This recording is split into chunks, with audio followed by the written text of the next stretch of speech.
Corona virus کے باعث اسکولوں میں عام تعطیل کا اعلان کیا جا چکا ہے، تاہم تعلیمی سلسلے کو جاری رکھنے کے لیے حکومت پنجاب نے تعلیم گھر نامی کیبل ٹی وی چینل شروع کیا ہے۔ تعلیم گھر کا بنیادی مقصد پہلی سے 10ویں جماعت تک کے طلباء کو گھر بیٹھے سیکھنے کے تمام تر مواقع فراہم کرنا ہے۔ تعلیم گھر کے تحت بننے والی ویڈیوز کیبل چینل کے علاوہ تعلیم گھر نامی یوٹیوب چینل، موبائل اپلیکیشن اور ویب سائٹ پر بھی موجود ہوں گی۔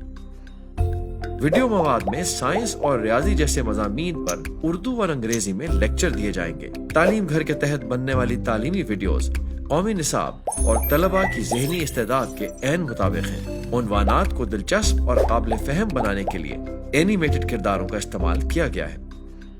موجودہ حالات میں وفاقی حکومت اور دیگر صوبے جیسا کہ بلوچستان، سندھ، خیبر پختونخوا اور گلگت بلتستان بھی اسی قسم کے اقدامات کر رہے ہیں، کیونکہ ہر گھر بنے گا اسکول۔